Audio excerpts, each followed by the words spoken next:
Bonjour les amis, nous voici rendus pour le 7e épisode, donc on arrive, début de création de Tsunagali Eco Center.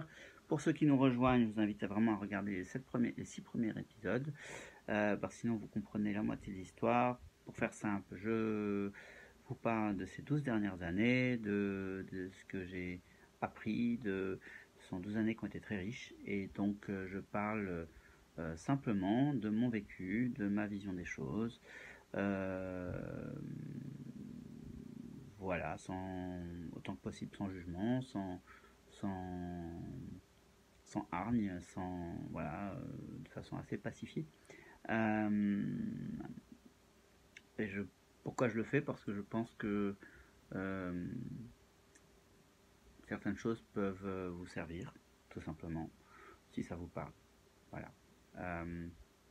Et puis si c'est pas le cas, bah tant pis. Et puis si ça vous intéresse pas, n'hésitez pas à arrêter. Euh, En tout cas, je ne prétends pas parler de vérité, je parle de... Bah, si, vérité, mais la mienne. C'est pas la vérité universelle, ni celle des autres, mais la mienne. C'est ce que moi j'ai vécu et qui est... voilà, si vous êtes triste en sortant de chez vous et quelqu'un vous dit que vous êtes joyeux, vous lui dites, bah non, je suis triste. Et la personne vous dit, mais non, c'est pas vrai, t'es joyeux. Bah non, je suis triste. Euh, c'est votre vécu, c'est votre réalité. Après, même si sur votre visage il y a une grande banane, peut-être. Voilà. Et l'inverse. Voilà. Donc, ce que vous vivez est ce que vous vivez. Et donc, ce que moi j'ai vécu, c'est ce que j'ai vécu. Que ça plaise ou que ça plaise pas, voilà, c'est pas important. Euh, Création de Tsunagali. Il s'est passé dans nos premières manifestations, dans nos premiers événements, des choses fondatrices qu'on n'a pas décidé, c'est-à-dire c'est pas des choses on s'est dit ah ça va être fondateur, on va faire ça comme ça, machin, parce que comme ça et tout.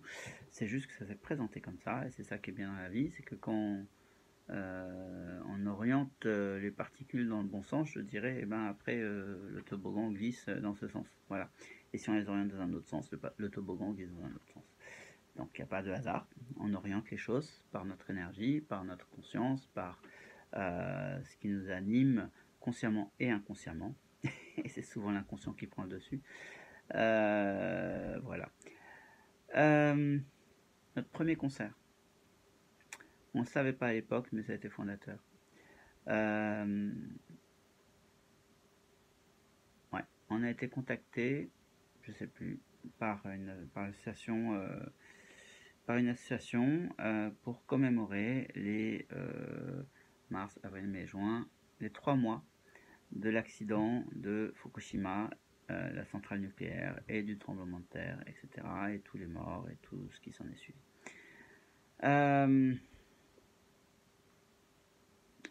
Donc c'était sur la place de l'Hôtel de Ville à Paris. Et il se trouve que, pour ma part, avec le master pour le développement de la leadership éthique que j'ai suivi pendant 3 mois, je me suis posé des questions sur mon implication dans le monde, dans son fonctionnement, qu'il soit financier, énergétique, environnemental, social. Je me suis posé des questions et j'ai examiné là où je place mon argent, qu'est-ce que ça amène dans le monde, ma banque, elle fait quoi avec mon argent, elle le prête à qui, ça sert à quel projet, l'argent que je mets dans l'électricité, que je paye tous les mois à mon appartement, la société qui fabrique cette électricité, elle fait quoi de mon argent? Elle investit où? Elle investit dans quelle énergie? Et cette énergie, elle contribue à quoi dans le monde? Quels sont ses dangers? Quels sont ses avantages? Voilà, j'ai regardé ça.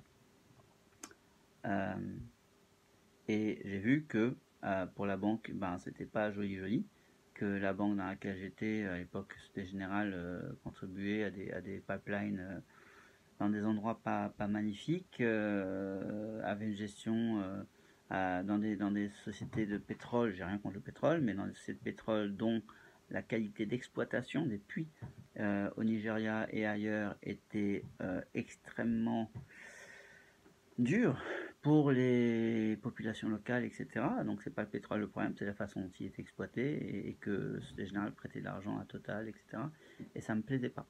Donc j'ai choisi de changer de banque et à l'époque, ben, les banques françaises se valaient un peu toutes et il y en avait une qui se démarquait, deux on va dire, c'est la Nef, mais qui n'était pas ouverte aux particuliers, et puis le Crédit Coop.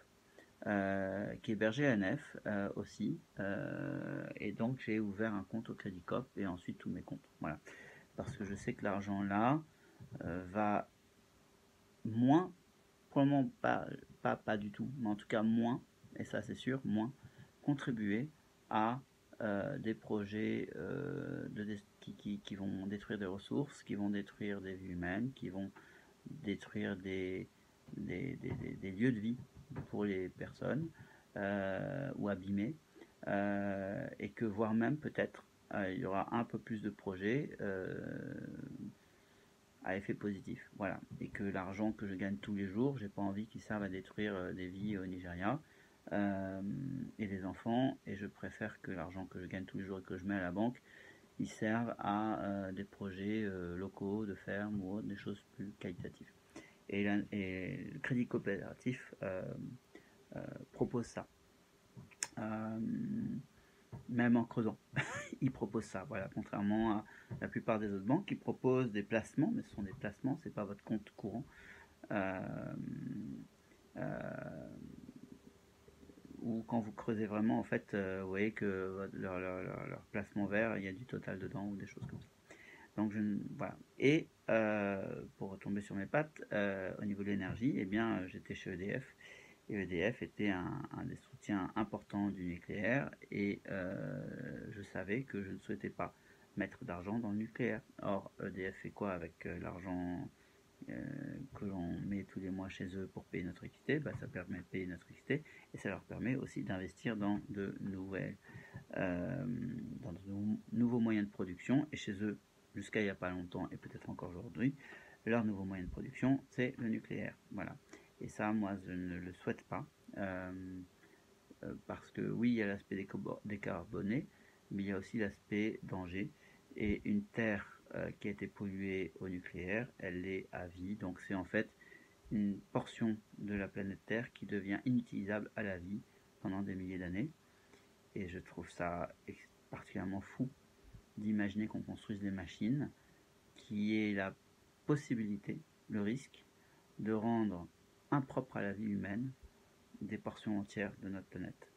Un accident dans une centrale à charbon, bah, ça va peut-être faire des morts sur ce moment, mais 10 ans plus tard, à la place de cette centrale, il y a des enfants qui jouent. À cette centrale à charbon, il y a des enfants qui jouent, il n'y a pas de souci. Aujourd'hui, là où il y a des déchets nucléaires enterrés en France, eh ben, il y a des taux de cancer. Et pourtant, ça a été fait il y a 30, 40, 50 ans.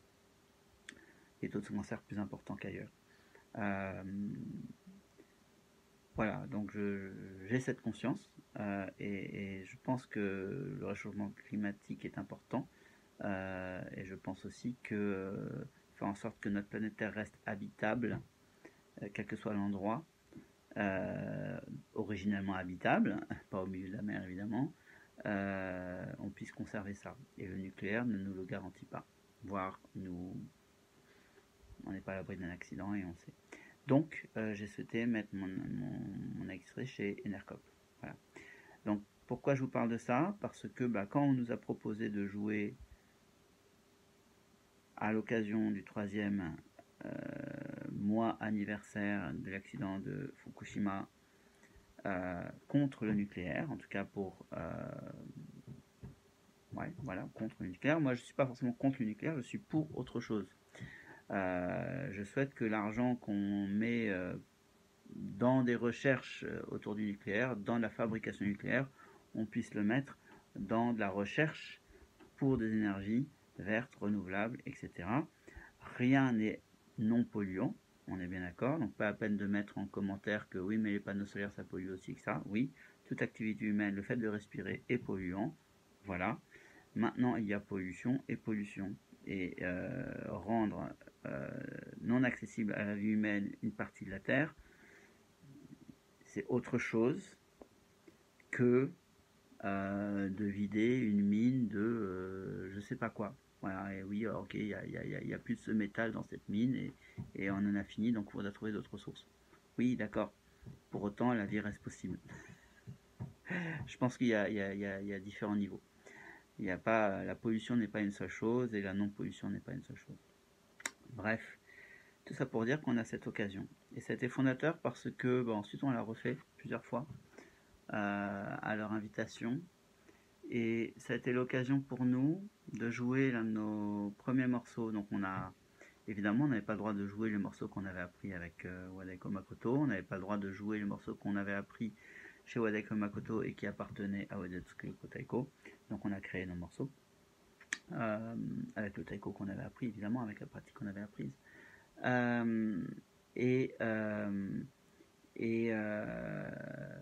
un morceau, le premier morceau qu'on a créé, on n'avait pas beaucoup de répertoire à l'époque, on avait peut-être 2 morceaux, 3, je sais plus. On avait quand même travaillé un peu pour ce concert qui était notre premier concert, gratuit, évidemment, on n'était pas payé, on n'a pas demandé à être payé, vu la cause. Et c'est l'occasion de porter un message, et un message de responsabilité, où voilà, être responsable, ça veut pas dire être coupable, ça veut dire j'assume mes actes.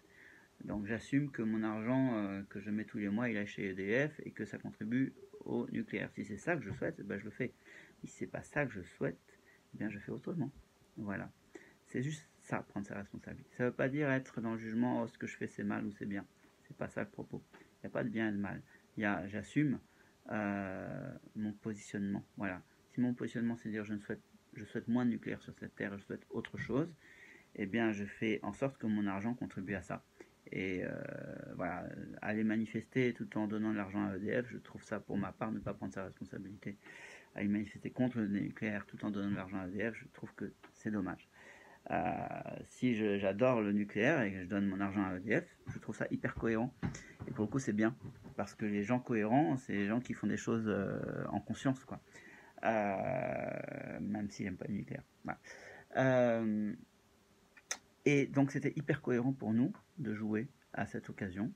D'autant plus que pendant les vacances de Noël où on était au Japon, on a loué un camping-car en plein décembre, en plein mois de décembre, et on s'est baladé sur la côte est du Japon, qui a été ravagée par ce tremblement de terre le 11 mars 2011.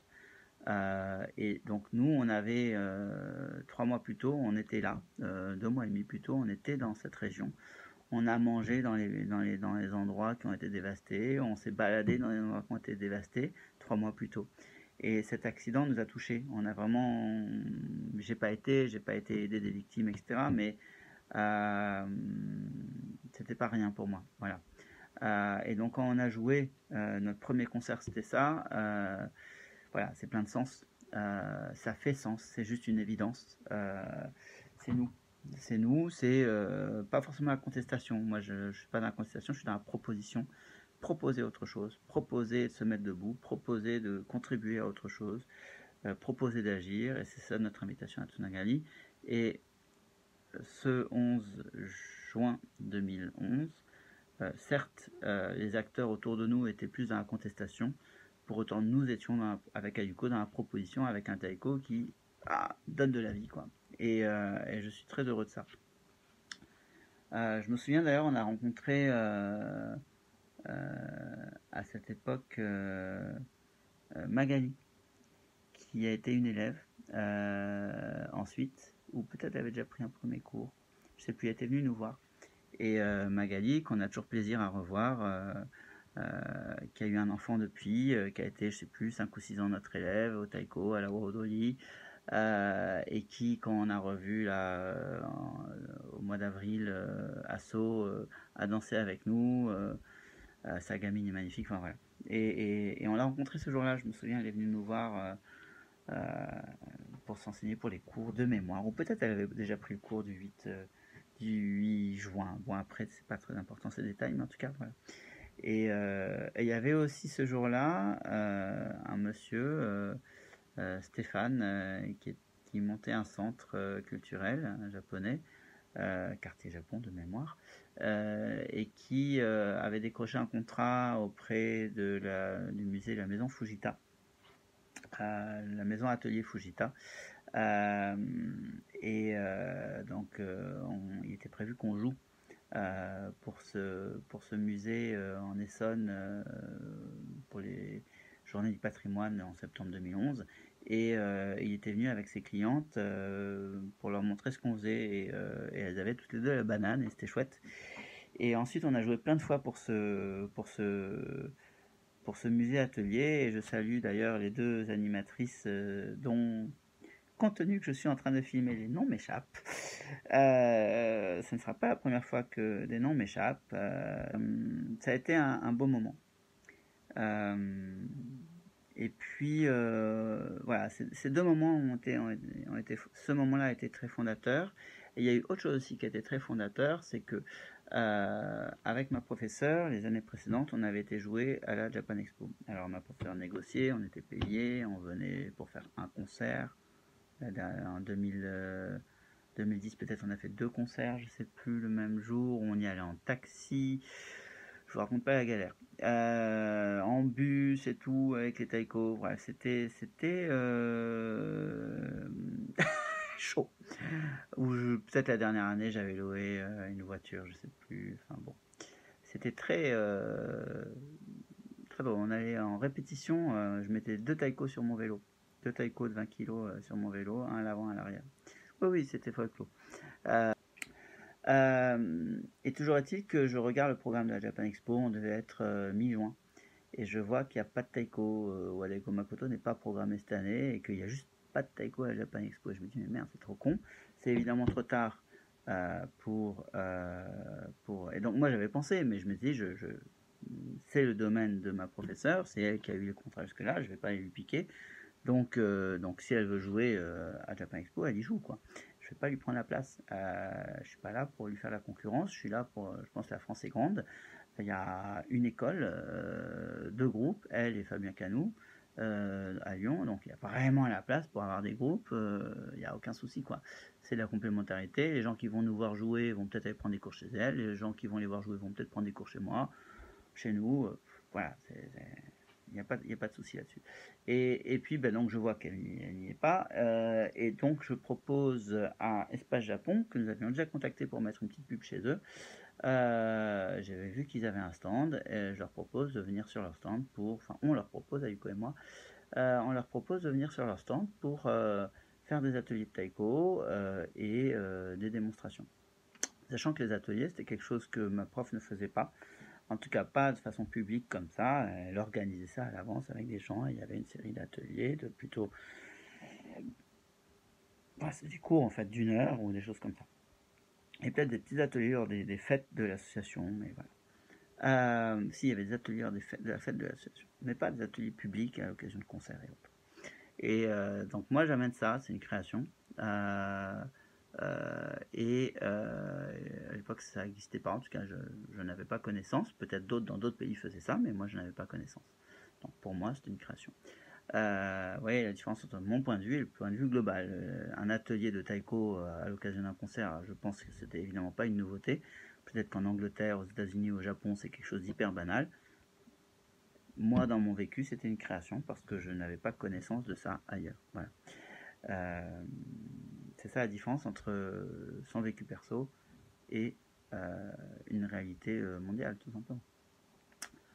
Donc ma vérité ne va pas contre la vérité globale, qu'il y avait peut-être des milliers de groupes qui faisaient des ateliers avant ou après leur concert. Ça ne veut pas dire que j'ai le mérite d'avoir inventé la chose. En tout cas, pour moi, dans mon monde, je l'ai inventé. Mais dans le monde global, je pense pas détenir cette invention-là. Très loin de là. Voilà. Et donc, Espace Japon accepte. Et on passe 4 jours à la Japan Expo, de jeudi à dimanche, à faire 2 ou 3 ateliers, 2 ou 3 démos. Je me souviens, leur stand était entre le hall 4 et le hall 6, entre le hall 5 et le hall 6. On avait l'impression d'être sur une île entourée de flots de personnes. Et on a passé 5 jours avec eux, c'était magnifique. On a noué des relations, on a noué des liens. Ils ont fait des ateliers, et nous, on a fait des démos et des démos et des démos. Il n'y avait pas de scène, hein, c'était trop tard pour avoir une scène à la Japan Expo, donc cette année il n'y a pas eu de taiko à ma connaissance. Il y a peut-être eu un groupe programmé, mais un groupe que je ne connais pas et j'ai pas vu qui était programmé. En tout cas, à ma connaissance, il n'y avait pas eu de taiko cette année, c'est pour ça qu'on s'était proposé. Peut-être si j'avais vu qu'il y avait un groupe venu du Japon qui jouait, on se serait pas proposé. Moi, je me serais dit, bon, bah, il y a du taiko, ça fait partie du monde de la culture japonaise, donc c'est bon, cette représentation est assurée. Moi, de ce que j'avais vu, elle n'était pas assurée, donc j'avais envie qu'il y en ait. Parce que il me tenait à cœur de faire exister le taiko dans le monde de la culture japonaise, comme je l'ai déjà dit dans la précédente vidéo. Je souhaitais, et c'est quelque chose qui m'a tenu à cœur pendant très longtemps, et ça me tient encore à cœur, faire en sorte que l'information que le wadaiko existe, que le tambour japonais existe et que c'est une pratique, j'ai envie que c'est quelque chose qui devienne commun. Après, les gens font le choix de prendre un cours ou pas, ou de faire un concert ou pas, je m'en fous. Mais j'ai envie que les gens sachent que ça existe, au même titre que n'importe quel Français sait que le judo existe. Ça veut pas dire que tous les Français en font et tous les Français aiment ça. C'est pas, voilà, mais tous les Français savent que le judo existe et que c'est japonais. J'ai envie que le taiko, tous les Français puissent savoir que l'art du wadaiko existe et que ça fait partie du monde de la culture japonaise. Il n'y a pas que les sushis et le judo et le karaté et les ailes. Et voilà, et ça a été fondateur parce que ensuite ça nous a donné envie d'avoir un stand. Ça m'a donné envie, moi en tout cas, d'avoir un stand et de jouer. Et donc pour la Japan Expo de Orléans, je crois qu'il y a eu 2 éditions si je dis pas de bêtises, de novembre 2011, eh bien on avait un stand. C'est la première fois qu'on faisait un stand. Et on avait fait une mini expo avec un peu l'histoire du taiko et de la waodori, parce que Taiko fait la waodori, donc dans Tsunagi Taiko il y a taiko et la waodori, et ça c'est une spécificité aussi, parce que le monde de la waodori c'est une chose et le monde du taiko c'en est un autre. C'est un peu comme le monde du théâtre en France et le monde de la danse, ce sont deux mondes. Ils se rencontrent à l'occasion, mais je suis pas sûr qu'il y ait des compagnies qui soient des compagnies de théâtre et de pur théâtre, et des compagnies de danse et de pure danse. Qu'il y ait des compagnies qui mélangent les deux et qui fassent un mixte, j'ai pas de doute. Je pense que tout a été fait. Il y a des compagnies qui représentent les deux de façon approfondie et individuelle. Peut-être qu'il y en a, vous me direz, je suis pas spécialiste. Mais bon, vous voyez ce que je veux dire. Ce sont vraiment deux mondes différents. Et au Japon, le monde de l'aodori et le monde du taiko, taiko de scène, Oedo Tsukuyoku Taiko, Kodo et d'autres groupes, ce sont deux mondes différents à la base. Après, ils peuvent se mélanger, etc. Mais à la base, voilà. Et donc, je ne connais pas d'école au Japon, en France ou ailleurs qui enseigne les deux formes artistiques de façon approfondie, avec des professeurs qui ont étudié le sujet longtemps. Oui, je peux peut-être enseigner le bon odori parce que j'en ai vu une fois, mais c'est pas ce que je fais. J'enseigne le taiko et je n'enseigne pas la odori parce que oui, j'ai pris 2-3 cours avec Aiko et j'en ai vu, etc. Mais je n'ai pas l'expertise et je ne me considère pas comme professeur de ça. Sachant en tout cas de ça. Qu'est-ce que je veux dire? Voilà, donc on a créé notre premier stand et ça aussi ça a été fondateur parce que depuis, chaque année on a créé un stand, on a proposé aux organisateurs Japan Expo de jouer et chaque année ça a grandi, toujours dans cette vision de faire en sorte que quelqu'un qui vient à Japan Expo, qui est un des événements phares où un Français peut accéder à de la culture japonaise, eh bien quand il voit du manga, il voit aussi du taiko, voilà, et de la waodori, voilà, c'était ça mon idée, et je pense que on l'a fait et bien fait, et on a plutôt, les choses ont avancé grâce à nous là-dessus. Je crois qu'on a vraiment eu un rôle, en tout cas on a ce rôle a fonctionné, voilà, ce souhait a fonctionné. Tous les Français ne savent pas encore ce que c'est que le taiko ou la waodori, mais clairement par rapport à 2011, j'ai vu pas mal de changements et je pense que nous n'y sommes pas pour rien. Voilà. En tout cas, moi, de mon vécu et de mon expérience, j'ai vu les gens venir au stand avec des demandes différentes d'année en année. Au début, c'est quoi ce truc? Et puis ensuite, c'est oui, je sais ce que c'est, je viens faire un atelier. Et j'ai, même ces dernières années, j'ai vu oui, je sais ce que c'est, j'ai déjà fait un atelier et maintenant je viens pour m'intéresser au cours. En tout cas, une proportion de plus en plus importante de gens qui sont dans cette orientation-là. Et il y a toujours des gens qui viennent et qui ne savent pas ce que c'est. mais proportionnellement, ils sont légèrement moins nombreux. Voilà, on passe de 99% qui ne savent pas ce que c'est à 95% qui ne savent pas ce que c'est. Mais c'est beaucoup. Sur les milliers de personnes qu'on croise à Japan Expo, finalement, ça fait pas mal de gens qui arrivent en sachant ce que c'est et en ayant éventuellement déjà pris un cours ou un atelier et qui s'intéressent à la chose. Par rapport à 2011, c'était juste zéro, quoi. Personne ne savait ce que c'était. C'était 100% des gens qui passaient au stand, que ce soit à Orléans ou ensuite à Paris en 2012, c'était 100%, à peu près. Qu'est-ce que je veux dire? Voilà, donc cette année 2011, on a construit notre répertoire. J'en ai pas trop parlé, mais voilà, on a construit notre répertoire, on a créé nos morceaux. On a joué dans le cadre de cet engagement pour autre chose que le nucléaire, moi je le dirais plutôt comme ça. Et c'est notre engagement de vie aussi, c'est très en cohérence avec notre quotidien, là où on place notre argent, là où on mettra notre argent pour payer notre électricité, etc. Et on a fait un stand, on a commencé à faire des concerts, on a commencé à faire des cours, voilà.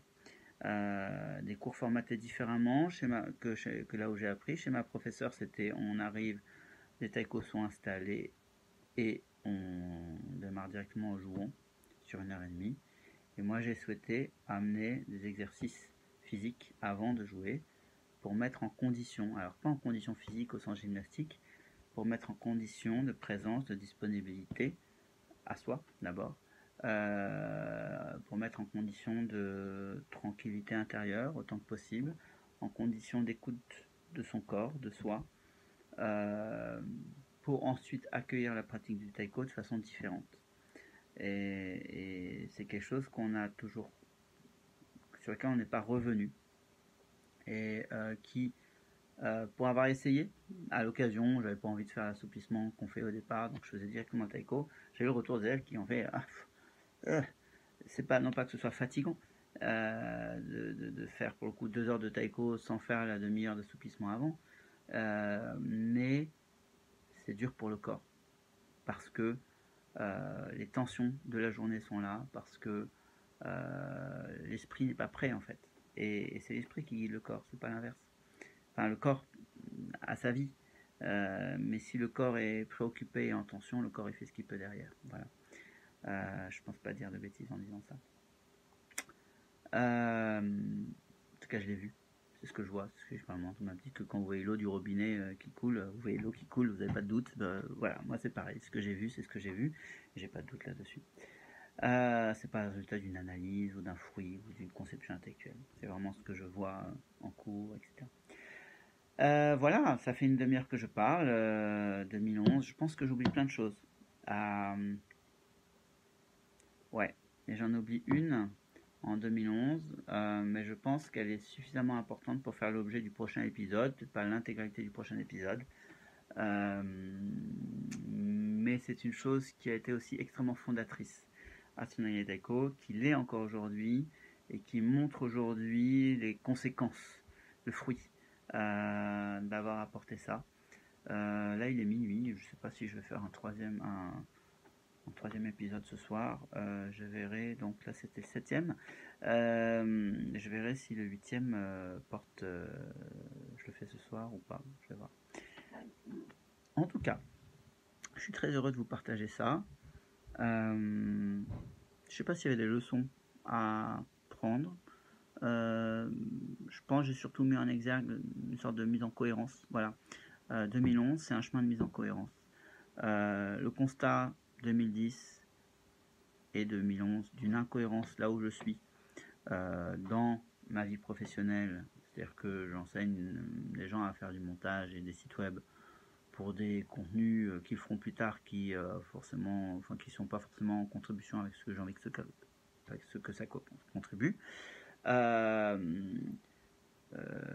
Une pratique du taiko qui est belle et qui est aussi avec plein d'aspects qui sont pas en cohérence avec ce que ça pourrait être, en tout cas à mon sens. Évidemment, c'est ma vision. Si vous êtes élève de cette dame, vous avez le droit de trouver son taiko extrêmement cohérent, extrêmement magnifique et où tout est magnifique. Voilà. Peut-être un jour vous changerez d'avis, peut-être jamais. C'est votre droit, c'est votre liberté. En tout cas, moi j'ai trouvé des choses magnifiques et j'ai trouvé des choses qui l'étaient moins. J'ai moins parlé des choses magnifiques pour l'instant, mais j'en parlerai parce que avec le temps, les choses magnifiques euh, restent. Vous savez, la boue se dépose et les choses qui doivent rester restent. Et voilà. Donc, avec le temps, je vous parlerai des choses magnifiques que j'ai apprises avec cette dame et ailleurs aussi. Euh, voilà. Et d'autres choses que j'ai apprises de magnifiques. En tout cas, 2011, c'est vraiment l'année de la mise en cohérence factuelle. Voilà, je pense que 2007, 2010, 2009, c'est le processus de changement intérieur, le processus d'interrogation intérieure, le processus de découverte et aussi de fruits extérieurs magnifiques. Et puis ensuite, c'est ok, le constat de plus en plus d'incohérence dans ma vie. 2009-2010, je pense. Pour 2011 et suivantes, et les années suivantes, une mise en cohérence très factuelle avec des changements de vie. Donc moi j'ai in fine fait un changement, si je ne suis aujourd'hui plus webmaster, plus formateur, tout ça, je suis juste, je fais que Tsunagali Teiko. Donc c'était un changement de vie qui s'est opéré dans les années qui ont suivi. J'ai pas arrêté tout de suite mon autre travail, je suis pas fou. C'est pas avec 4 élèves une fois par semaine que voilà, et quelques concerts dans l'année. Euh, donc c'est le chemin d'une mise en cohérence, quitter l'ancien monde, avec toute la douleur, toute la déchirure de quitter l'ancien monde, auquel j'avais contribué, etc. Hein, je ne jette pas la pierre à quiconque, euh, pour non pas aller vers un nouveau monde, mais créer un nouveau monde euh, qui n'existe pas. J'ai pas rejoint une entreprise que je trouvais magnifique et où je pouvais poser des valises et me déployer là-dedans. J'ai pas été voir un autre enseignant de taïko que j'aurais sublimé ou qui aurait correspondu à mes attentes pour être à nouveau élève là-bas. J'ai pas cherché, et j'ai pas été chercher ailleurs mon bonheur. Me suis mis à créer ma maison, quoi. J'ai pris ma pelle, ma pioche et j'ai créé quelque chose que j'avais jamais vu. Voilà, à l'image de ce que je voyais dans mon cœur, tout simplement, mais que j'avais jamais vu à l'extérieur. Euh, et je pense que c'est une phase, une belle phase. C'est pas une phase simple, mais c'est une belle phase. Je souhaite à chacun de pouvoir la vivre un jour, cette phase où vous créez, euh, non pas à partir de rien, mais à partir de zéro. Non pas à partir de rien parce que vous avez toutes les années passées qui vous ont servi de béton, de ciment, de terreau euh, pour accumuler de l'expérience, accumuler du vécu, accumuler de la compétence, que ce soit en savoir-faire comme en savoir-être, compétence à être. Euh, et qu'ensuite, avec ça, eh bien, vous créez votre jardin, votre truc. C'est pas forcément une étape indispensable pour des gens qui sont déjà, je pense aux entreprises de leadership éthique, chez Kinome et autres, qui sont déjà dans une entreprise comme ça, réceptive à ce que chacun peut amener, réceptive à ce que chacun a dans son cœur, réceptive au projet de chacun, et ben profitez-en, c'est une chance. Pas la peine de. Enfin bon, si vous voulez absolument recréer à zéro, faites-le. Mais vous pouvez vous appuyer sur ce magnifique terreau pour créer votre branche, votre arbre. Ce sont des branches, des entreprises qui sont très réceptives à ça. Maintenant, je pense que ce sont des cas rares et que très peu de structures, très peu de dirigeants sont accueillants vis-à-vis de ce qui est dans votre cœur et de ce qui vous anime profondément.